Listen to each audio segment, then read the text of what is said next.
Unified 911, anong matutulong namin sa'yo? Anya ti maitulong mi ken kahapon. Anong may tatabang ko sa imo? Unsay akong ikatabang nimo? Ngini makadabang na misal ka no.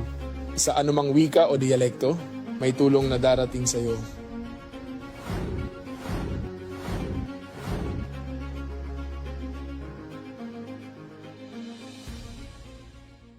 Lilingkod sa bawat Pilipino at magbibigay ng tamang impormasyon para sa tahimik at maayos na Pilipinas. Police News Network, alagad ng batas, tagapagtaguyod ng balitang pulis, sandigan ng mamamayan, patnubay ng katotohanan.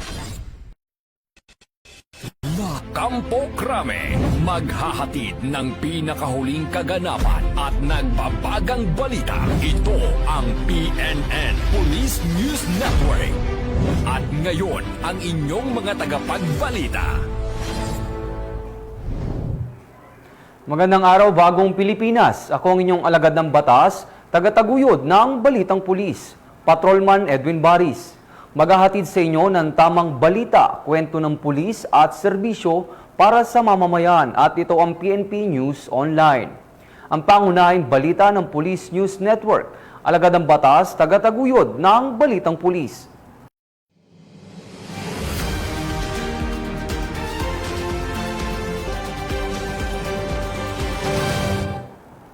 Narito ang mga balitang hatid ng ating PNN correspondents mula sa iba't ibang panig ng bansa.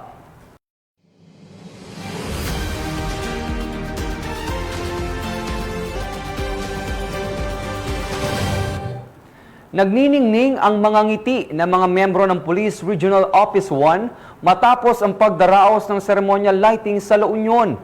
Ibabalita yan ni Police Corporal Joanna Marie de los Santos.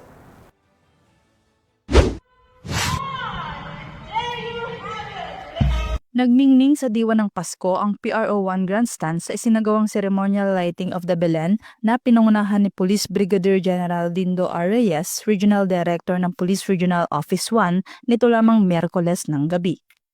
Ipinamalas ng bawat cluster ng opisina ang kani-kanilang opisyal na Belen entries, tampok ang iba't ibang malikhaing disenyo at interpretasyon ng kapanganakan ni Jesucristo. Ang pagtatanghal na ito ay hindi lamang pagpapakita ng talento, ngunit patunay ng mas matatag na pagkakaisa at pagtutulungan sa loob ng PRO1 family. Naging masaya at makulay ang gabi habang sabay-sabay na hinangaan ng mga dumalo ang mga bilen na nagbigay liwanag at kulay sa loob ng kampo. Ang naturang aktibidad ay nagsilbi ring pagkakataon upang mas mapalakas ang samahan at kooperasyon ng bawat unit. Mula sa tradisyon hanggang sa pagkamalikhain, ipinakita ng selebrasyong ito na ang PRO1 ay patuloy na nagtataguyod ng kultura ng pagkakaisa, pananampalataya at malasakit sa komunidad. Habang papalapit ang Kapaskuhan, ang liwanag ng Belen ay magsisilbing inspirasyon sa kanilang patuloy na tapat, makatao at malasakit na paglilingkod sa mamamayan. Mula dito sa Ilocos Region, ako ang inyong PNN correspondent, Police Corporal Joanna Marie de los Santos, alagad ng batas, tagataguyod ng Balitang Pulis. Maraming salamat, Police Corporal de los Santos. Mas maliwanag ang gabi sa Police Regional Office 5 matapos ang ceremonial lighting ng Christmas tree at parol sa Camp Ola, Legazpi City. Ang magandang balita ay mula kay Patrolwoman Vanessa Sol.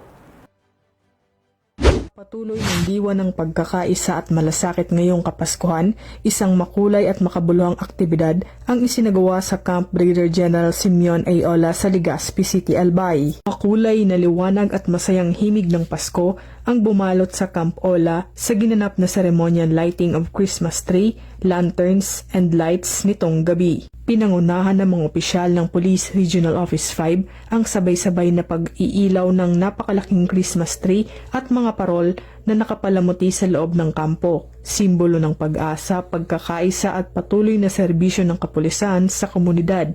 Sa pamamagitan ng makbuluhang seremonyang ito, layunin ng Police Regional Office 5 na palakasin ang diwa ng komunidad at iparamdam sa bawat Bicolano na ang kapulisan ay kaisa nila sa mga ligtas at mas maliwanag na pagdiriwang ng Pasko. Mula dito sa Legazpi City, Albay, ako ang inyong PNN correspondent, Patrolwoman Vanessa Sol, alagad ng batas, tagataguyod ng Balitang Pulis. Maraming salamat, Patrolwoman Sol. Matapos makipagtransaksyon ng isang high-value target sa otoridad, naaresto ang suspect sa buy-bust operation at nakumpiska ang mahigit 300,000 piso na halaga ng iligal na droga. Patrolwoman Lynette Sablon sa report.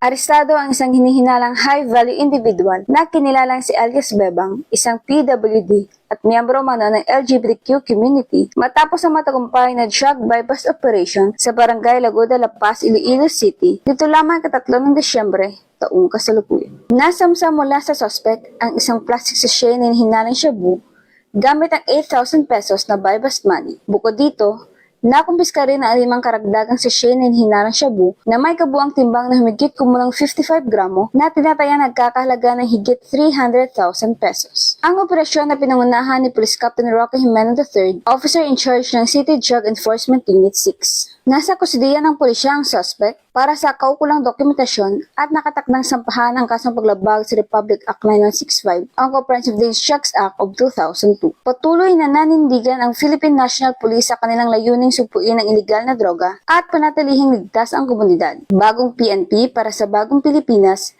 serbisyong mabilis, tapat at nararamdaman. Mula rito sa Western Visayas, ako inyong PNN correspondent, Patrolwoman Lynette Sablon, alagad ng batas, tagataguyod ng Balitang Pulis.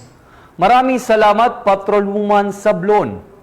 Upang mas lalong mapabilis at mas siguro ang kahandaan ng pulisya sa pagtugon sa pangangailangan at sumbong ng komunidad, nagkaroon ng masusing inspeksyon sa lahat ng gamit pangpatrolya ang Cebu City PNP.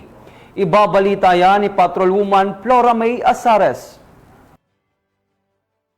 Isang komprehensibong spot inspection ang matagumpay na isinagawa ng Cebu City Police Office sa lahat ng mobility assets nito noong gabi ng Disyembre 1 ng taong kasalukuyan sa pangunguna ni Police Colonel George Ilanan, Officer in Charge, kasama si Attorney Police Lieutenant Colonel Jomar Medil, Chief ng Mobile Patrol Unit.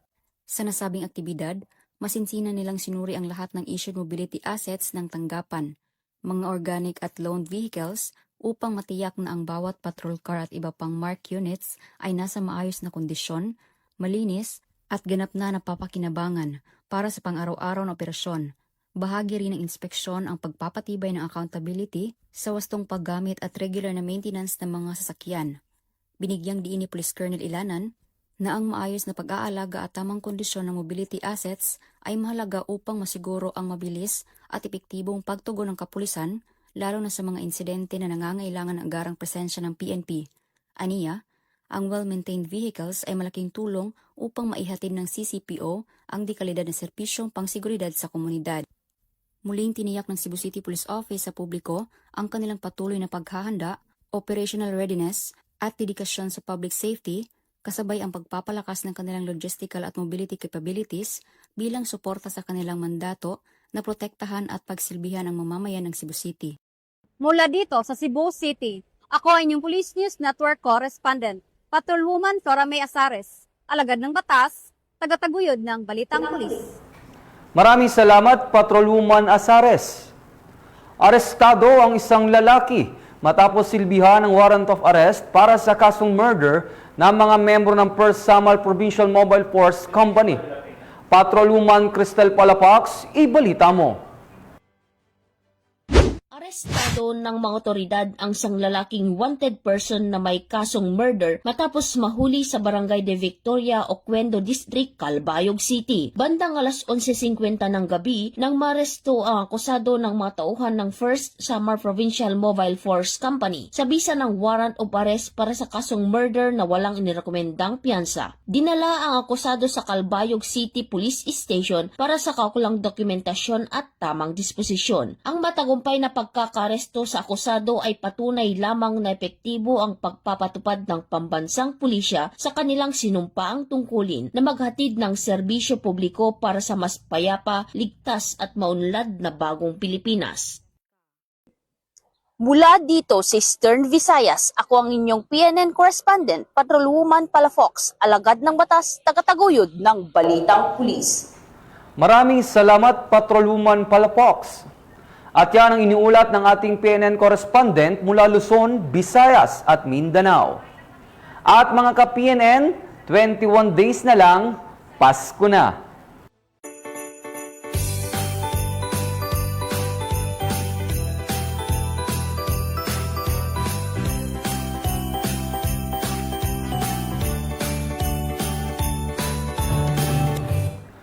Sa ngalan ng pamunuan ng Philippine National Police sa pangunguna ni Acting Chief PNP Police Lieutenant General Jose Melencio Nartates Jr.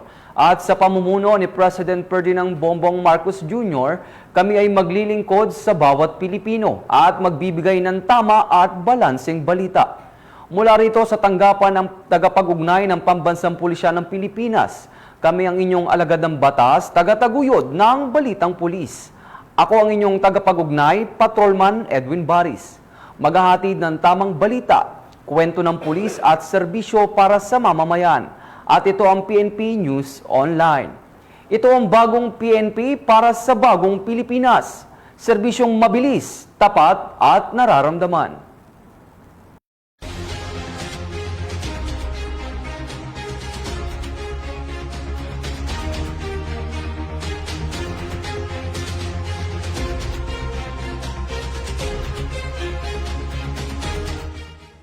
Police News Network, alagad ng batas, tagapagtaguyod ng balitang pulis.